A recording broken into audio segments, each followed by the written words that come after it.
big night last night in the city. Obviously, we had Canelo Alvarez. We had a big time boxing event. The whole boxing world had their eyes on the city of Miami. So it was really, really cool. Very fun experience. So I really enjoyed it, getting a chance to see the city showcased like that on a big stage. It's been a while since we've had any kind of big national event like that. I mean, we've been hosting a bunch of events, but no fans have been allowed in. And it was good to see Miami get to be on the world stage like that, hosting the biggest guy in the sport. And it was a lot of fun. I thought especially, a lot of the times when you go to a boxing event, it's not like going to mixed martial arts events where the whole experience, especially going to the UFC, is like, experiencing being there, the card top to bottom, the stories of everybody. A lot of the times you go to a big time boxing event and the show and the story and everything is geared towards just that one fight.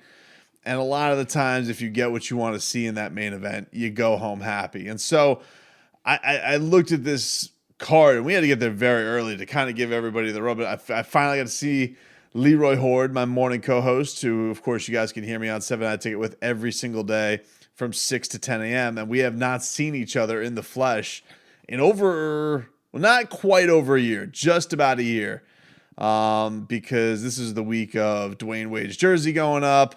And then I know Dwayne Wade Boulevard became official. And then I know the mayor was in. I think like a week after that, everything was shut down. So sometime in March. So we're getting close to it.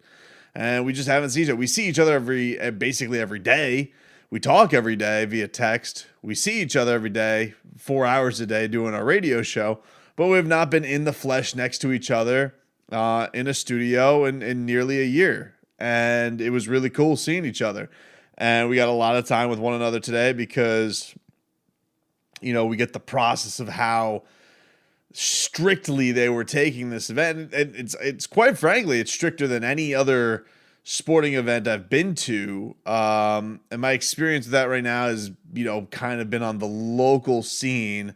I've gone to some, Titan FC shows. I've had to be tested the week of. I've been to many Heat games, especially with the infamous COVID dogs, who do a great job. Got sniffed a couple of days ago, so I felt confident in my lack of Rona-ness going into this one. And then with the Marlins, they kind of just check your temperature, give you a questionnaire, and I've gone to see scrimmages. I haven't gone to watch games. I did go see spring training.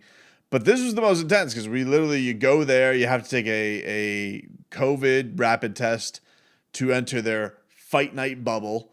And I wanted to be in like a lot of the things this week. I wanted to go to the weigh-ins, the press conferences, the whole shebang. We have Canelo in town. But you had to actually be in their bubble if you wanted to do that. So I would have had to stay at the Hard Rock. And, I just couldn't bring myself to say, hey, I'm going to be locked away from my family for the entire week just to cover one boxing match. It just wasn't in the cards for me because ultimately I do just want to go to the fight more than anything. And so that's, it just ended up being like that. I was just like, all right, just made a decision. Now I probably would have gotten better seats, better access and all that type of stuff. But I was still happy with it. I just wanted to be in the building. I wanted to see the atmosphere. And be there to experience it live, and that's what it was tonight. It was an awesome scene. Great national anthems, especially Gloria Stefan's kid doing the American national anthem. I thought the crowd was on fire. People were digging seeing Canelo. It was tough to get a good look because I was basically in the Dolphins press box, so all spotlight was on the ring, and everything else was pretty much blacked out. So it wasn't, except for like the stage to see people perform. So it wasn't great to get a gauge on how big the crowd was, but I could hear cheers were big. They weren't pumping in crowd noise. Canelo chants were going wild. People loved J Balvin performing, bringing him out. That was I thought that was the coolest part because people went nuts for him. He did one song. Then he starts another song. We're like, oh man, what do we got? A J Balvin coming? No, Canelo's coming out and he's gonna take him to the ring. And Canelo's smiling, he's showboating, he's getting ready to take on Avni Yildirim and take care of business, which he did. And yeah, it was just a great show all in all. And I give Matchroom Boxing a lot of credit. I've told, when we had Eddie Hearn, I told him, how they do the shows, big pomp and circumstance, lots of pyrotechnics, all that type of stuff. They did it big and it came across big. It was an awesome show. And I do think that, like Miami, we all showed up for basically the Canelo fight, nothing else. And people seemed happy with that. It was a great venue. The Dolphins and Garfinkel and Stephen Ross, the facility they put together is top notch. I hadn't been down to Hard Rock Stadium in a long time, believe it or not. I passed it every day going to work. I passed it for 3 years. I really had never been in there for anything because I haven't gone to any Dolphins games.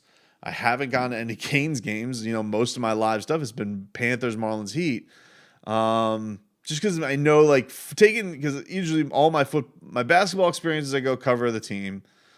Usually, hockey, I'm bringing my kids. Marlins, flip a coin. My kids will go Marlins and Panthers right now. Football, I think, is a lot of people know, taking young kids. It's a little bit of a next level because football crowds are a little bit more hostile. It's a little bit more of a grown-up event, so I'm just not quite there taking my kids yet to it. Probably could take my daughter. Don't know about my son, but I haven't been there. But the point of it being, I haven't been to Hard Rock in a while, and it was awesome. What they've done to that building is unbelievable. It looks great, and the show is amazing. The show is amazing because that's what it felt like. Canelo Alvarez getting to the match of it, Avni Yildirim, I barely mentioned his name this week, and it's not to be disrespectful to the Turkish Wolf. But anybody who follows boxing knows what this was. Canelo was actually doing a solid by Avni Yildirim, taking on his mandatory for I believe it was his WBC belt, and giving him this opportunity that the sanctioning body says he deserves for some reason, and took care of business. He had himself a fun event. And he's staying very active. I saw some criticism of the competition. I saw Teddy Atlas. I saw others on social media saying, what is this competition Yeah, it wasn't the best competition. It wasn't. It was a huge landslide in odds. But the caveat of it being is we found out afterwards, hey, Canelo Alvarez is going to be fighting in about 3 months time yet again. He's going to be taking on an undefeated Billy Joe Saunders for another piece of the super middleweight crown. So that's why I don't really get on Canelo too much for it. He is staying active. He was basically doing a showcase, and he is a fun boxer to watch. That's another thing with Canelo is that he has a really fun style. He's hit this gear over the last 3 years offensively where he just deals out such vicious punishment. He doesn't look shaken at all about whatever's getting fired back at him, and he's just become just a really fun fighter to just go see. And so yeah, it was 3 rounds of obliteration. First round really breaking him down in the body, second round really breaking through, third round put him on the canvas, and he didn't want no more. And probably for the best. He probably shouldn't have gone out there because he wasn't giving Canelo anything back. He's just pound for pound, one of the most intimidating punchers in the game right now. So, people who want to get on Canelo's for competition. The other things that are stupid about it, though, is you have SportsCenter come out and be like, Canelo versus Floyd Mayweather. What if it was today? And it's beating Avni Yildirim today, yesterday, 10 years ago, none of that has anything to do with if you were to fight Floyd for today. If you were to fight Floyd for today, when? If he was to fight Floyd at super middleweight? Because that's what he is. He's not down at 150 something pounds anymore. He's 168 on fight night, on the night before on the scales, and then who knows what he is on fight night. So like what it's I see things like that. I'm like, well, what are we even talking about here? One, it's like you're discrediting Floyd Mayweather, first of all, because you're saying like, oh, well, let's do the fight now. Floyd's not as good a fighter as he was a couple of years ago, and he's also 3 weight classes away from where Canelo is right now. So it seems weird. The other thing is like, look, yeah, the other thing you want to say is like, forget about the debate about who could he be Floyd Mayweather. I was actually looking back on it with his resume with Leroy today, because Leroy brought that up. He's like, well, what do you think if he took on Floyd now? He's like, I wish we could see that. And you just look back at that era that he had, and you think of the Austin Trout fight, the Mayweather fight, the Landy Lara fight. We're all kind of in that 2-year window when he was in his early 20s, and a lot of those guys weren't easy fights for him. And some people think that he lost some of those fights. And Canelo's not, though Floyd's the only one who's dished out a loss on his resume, he's also had a very controversial draw to Gennady Golovkin. He has a controversial win over Landy Lara. I don't really look at Canelo Alvarez as the art of perfection. I do look at him as this art of entertaining. He's a showman. He's a fun fighter. And I do think that he deserves the crown right now of number 1 pound for pound. I do think that he does deserve that. I don't think that Avni Yildirim moves the needle one way or another, but being a champion in 4 weight classes, being looked upon as the top 168 fighter and looking to go beat an undefeated Billy Joe Saunders. He's going to probably fight an undefeated Caleb Plant later on in the year. Those are 2 really tough opponents. Maybe by next year we can get the Charlos involved in that or something, or Demetrius Andrade or whomever. Maybe one of these 160ers want to go step up, or maybe he wants to go back down. Who knows? But he is a guy that does take on a lot of challenges, that is trying to make some fun stuff happen, and you love that about him. That I think has been the great thing about Canelo Alvarez. As far as would you want to see a Gennady Golovkin fight again? Maybe.